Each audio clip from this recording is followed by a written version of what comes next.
Dia 5 da semana 48. 1 Coríntios 5. Agora estão dizendo que há entre vocês uma imoralidade sexual tão grande que nem mesmo os pagãos seriam capazes de praticar. Fiquei sabendo que certo homem está tendo relações com a própria madrasta.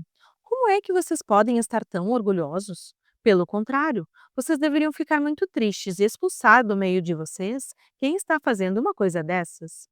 Quanto a mim, ainda que não esteja presente aí pessoalmente, estou com vocês em espírito. E agindo como se eu estivesse aí, já julguei pela autoridade do nosso Senhor Jesus o homem que está fazendo essa coisa horrível. Quando vocês se reunirem, estarei com vocês em espírito. Então, pelo poder do nosso Senhor Jesus, que estará presente conosco, entreguem esse homem a Satanás, para que o seu corpo seja destruído, mas o seu espírito seja salvo no dia do Senhor. Não está certo que vocês estejam orgulhosos. Vocês conhecem aquele ditado: um pouco de fermento fermenta toda a massa.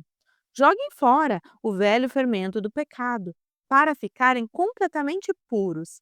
Aí vocês serão como massa nova e sem fermento, como vocês, de fato, já são. Porque a nossa festa da Páscoa está pronta, agora que Cristo, nosso Cordeiro da Páscoa, já foi oferecido em sacrifício. Então vamos comemorar a nossa Páscoa, não com o pão que leva fermento, o fermento velho do pecado e da imoralidade, mas com o pão sem fermento, o pão da pureza e da verdade. Na outra carta que escrevi a vocês, eu recomendei que vocês não tivessem nada a ver com gente imoral. Eu não quis dizer que neste mundo vocês devem ficar separados dos pagãos que são imorais, avarentos, ladrões ou que adoram ídolos, pois para evitar essas pessoas vocês teriam de sair deste mundo. O que eu digo é que vocês não devem ter nada a ver com ninguém que se diz irmão na fé, mas é imoral, ou avarento, ou adora ídolos, ou é bêbado, ou difamador, ou ladrão. Com gente assim, vocês não devem nem comer uma refeição. Afinal de contas, eu não tenho o direito de julgar os que não são cristãos. Deus os julgará. Mas será que vocês não devem julgar os seus irmãos na fé? Como dizem as Escrituras Sagradas, expulsem do meio de vocês esse homem imoral. 1 Coríntios 6. Quando algum de vocês tem uma queixa contra um irmão na fé, como se atreve a pedir justiça a juízes pagãos em vez de pedir ao povo de Deus que resolva o caso? Será que vocês não sabem que o povo de Deus julgará o mundo? Então, se vocês vão julgar o mundo, será que não são capazes de julgar essas coisas pequenas? Por acaso, vocês não sabem que nós julgaremos até mesmo os anjos? Muito mais então, devemos julgar as coisas desta vida. Portanto, se surgir alguma questão dessas, será que vocês vão procurar pessoas que são desprezadas na igreja para julgarem esses casos? Que vergonha! Será que entre vocês não existe alguém com bastante sabedoria para resolver uma questão entre irmãos? É claro que existe, mas o que acontece é que um irmão em Cristo leva ao tribunal a sua queixa contra outro irmão e deixa que juízes pagãos julguem o caso. Só o fato de existirem questões entre vocês já mostra que vocês estão falhando completamente. Não seria melhor aguentar a injustiça? Não seria melhor ficar com prejuízo? Pelo contrário, vocês cometem injustiça e roubam e fazem isso tudo contra os seus próprios irmãos. Vocês sabem que os maus não terão parte no reino de Deus.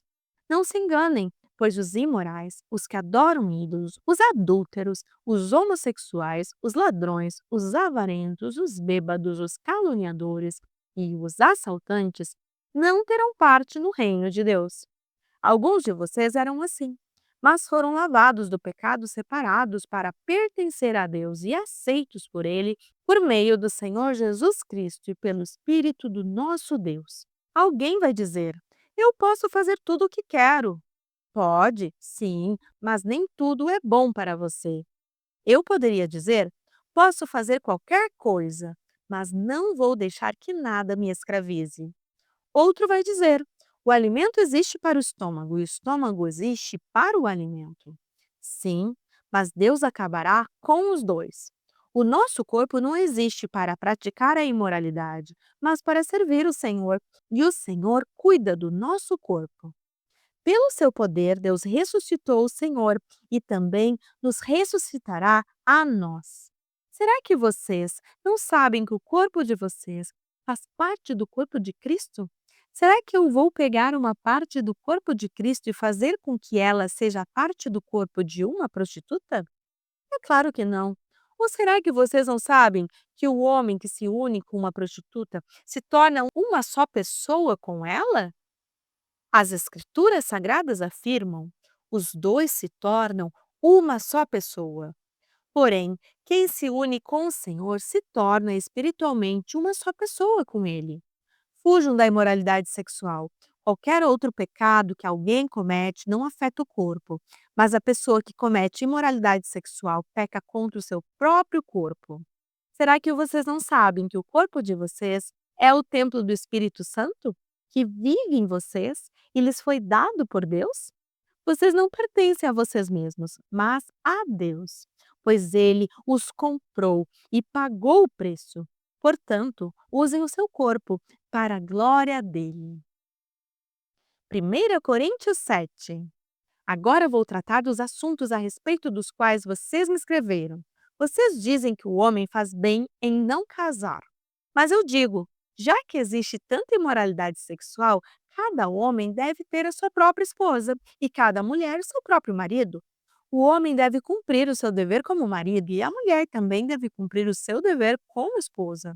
A esposa não manda no seu próprio corpo, quem manda é o seu marido. Assim também, o marido não manda no seu próprio corpo, quem manda é a sua esposa. Que os dois não se neguem um ao outro, a não ser que concordem em não ter relações por algum tempo, a fim de se dedicar à oração. Mas depois devem voltar a ter relações, a fim de não caírem nas tentações de Satanás por não poderem se dominar. Não digo isso como uma ordem, mas como uma sugestão. Realmente, eu gostaria que todos fossem como eu. Porém, cada um tem o dom que Deus lhe deu. Um tem este dom e outro aquele. Aos solteiros e às viúvas, eu digo que seria melhor para eles ficarem sem casar, como eu.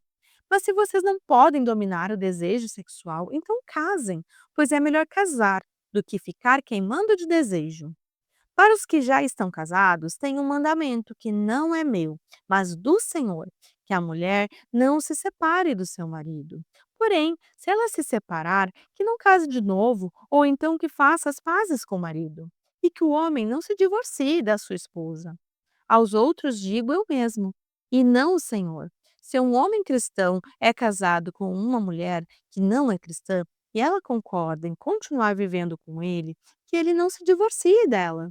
E se uma mulher cristã é casada com um homem que não é cristão, e ele concorda em continuar vivendo com ela, que ela não se divorcie dele. Pois Deus aceita o homem que não é cristão por ele estar unido com a sua esposa cristã, e aceita a mulher que não é cristã por ela estar unida com seu marido cristão. Se não fosse assim, os filhos deles não pertenceriam a Deus, mas sendo assim, eles pertencem. Porém, se o marido não cristão ou a esposa não cristã fizer o divórcio, então que se divorcie. Nesses casos, o marido cristão ou a esposa cristã está livre para fazer como quiser, pois Deus chamou vocês para viverem em paz. Esposa cristã, como é que você pode ter a certeza de que não vai salvar o seu marido? E você, marido cristão, como é que você pode ter a certeza de que não vai salvar a sua esposa? Cada um deve continuar vivendo de acordo com o dom que o Senhor lhe deu e na condição em que se encontrava quando Deus o chamou. É essa a regra que eu ensino em todas as igrejas. Se um homem judeu quer circuncidado, aceita o chamado de Deus, ele não deve tirar as marcas da circuncisão. E se um homem não judeu que não é circuncidado, aceita o chamado de Deus, ele não deve circuncidar-se. Não faz diferença estar circuncidado ou não. O que importa é obedecer aos mandamentos de Deus. Cada um deve continuar como era quando aceitou o chamado de Deus. Você era escravo quando Deus o chamou? Não se preocupe com isso. Mas se você pode se tornar livre, então aproveite a oportunidade. Pois o escravo que foi chamado pelo Senhor é agora um homem livre que pertence ao Senhor. Assim também o homem livre que foi chamado por Cristo é escravo de Cristo. Deus comprou vocês por um preço. Portanto, não se tornem escravos de seres humanos. Irmãos, cada um deve continuar na presença de Deus, assim como era quando Deus o chamou. Para os solteiros, eu não tenho nenhum mandamento do Senhor, porém dou a minha opinião como uma pessoa que, pela misericórdia do Senhor, merece confiança. Por causa dos tempos difíceis em que vivemos, eu penso que é melhor para o homem ficar como está. Você tem esposa? Então não procure se separar dela. Você é solteiro? Então não procure esposa. Porém, se você casar, não estará cometendo pecado. E se uma moça solteira casar, também não estará cometendo pecado.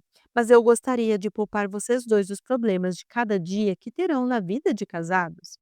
Irmãos, o que eu quero dizer é isto: não nos resta muito tempo, e daqui em diante os casados devem viver como se não tivessem casado. Os que choram como se não estivessem chorando. Os que estão rindo como se não estivessem rindo. Os que compram como se não fosse deles aquilo que compraram. Os que tratam das coisas deste mundo como se não estivessem ocupados com elas, pois este mundo, como está agora, não vai durar muito. Eu quero livrá-los de preocupações. O solteiro se interessa pelas coisas do Senhor porque quer agradá-lo, mas o homem casado se interessa pelas coisas deste mundo porque quer agradar a sua esposa. E por isso é puxado para duas direções diferentes.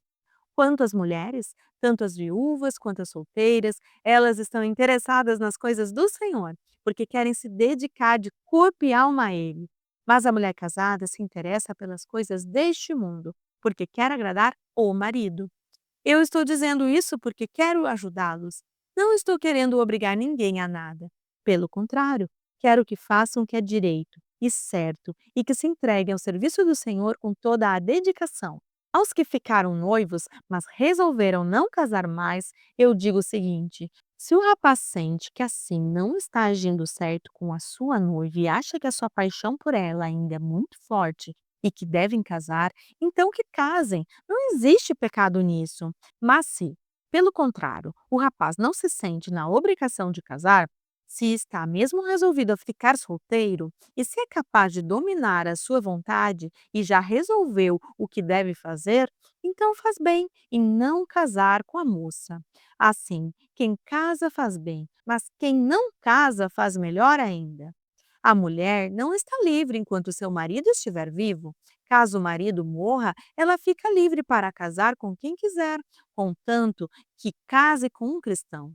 Porém, ela será mais feliz se ficar como está. Essa é a minha opinião. E eu acho que também tem o Espírito de Deus. 1 Coríntios 8. Agora vou tratar do problema dos alimentos oferecidos aos ídolos. Na verdade, como se diz, todos nós temos conhecimento, porém esse tipo de conhecimento enche a pessoa de orgulho, mas o amor nos faz progredir na fé. A pessoa que pensa que sabe alguma coisa ainda não tem a sabedoria que precisa, mas quem ama a Deus é conhecido por ele. Quanto a comer alimentos que tenham sido oferecidos aos ídolos, nós sabemos que um ídolo representa alguma coisa que realmente não existe. E sabemos que existe somente um Deus, pois existem os que são chamados de deuses, tanto no céu como na terra, como também existem muitos deuses e muitos senhores.